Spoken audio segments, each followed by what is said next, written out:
Bonjour à tous, je vous souhaite la bienvenue, je suis Didier Mazier, je vous remercie pour votre fidélité à cette chaîne. Nous sommes maintenant plus de 12 000 à nous retrouver pour pratiquer ensemble ces exercices sur Photoshop ou d'autres logiciels.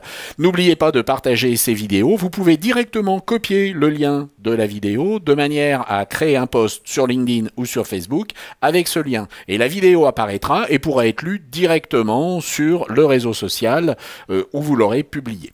Alors cette semaine, nous allons travailler ensemble un sujet intéressant qui existe depuis des millénaires sur Photoshop et qui va nous permettre de pouvoir, sur des images du type que celles que nous voyons actuellement, de supprimer des dominantes de couleurs. Alors mettons-nous au travail dès à présent.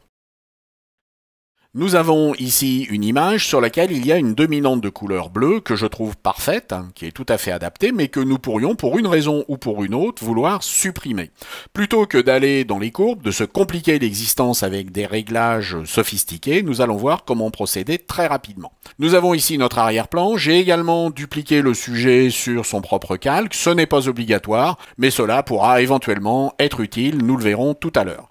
Nous allons tout simplement sur cet arrière-plan, aller dans le menu Image et nous allons aller sur Appliquer une image. Il s'agit ici de décider quelle image va être plaquée sur cette image, d'où elle provient, donc en l'occurrence elle provient de la même image, de quel calque provient-elle? Elle pourrait provenir du sujet ou de l'arrière-plan. Supposons que nous voulions supprimer cette nuance de bleu sur la totalité du sujet uniquement. Eh bien nous allons appliquer le sujet et nous allons demander ici de ne travailler que sur la couche du bleu, et puis nous allons demander ici d'éclaircir ce bleu. Nous allons appliquer ici l'aperçu, et vous allez voir la différence au niveau du bleu sur le sujet. Sur tout le reste, la teinte de bleu est toujours présente.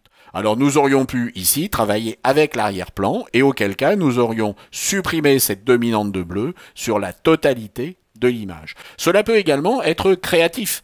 On va pouvoir s'amuser avec les différentes couches. Par exemple, si je travaille sur la couche du rouge, vous voyez que je vais obtenir des choses qui vont être très intéressantes. Et si je travaille ici, non pas sur l'arrière-plan, mais sur le sujet, j'ai obtenu ici un effet carrément noir et blanc sur le sujet, alors que le fond, lui, est resté identique. Vous constatez que les possibilités sont pratiquement infinies en termes de créativité avec une fonctionnalité qui existe depuis pratiquement les débuts de Photoshop. J'espère que cela vous a intéressé, que cela va vous être utile et puis je vous dis à la semaine prochaine. Au revoir.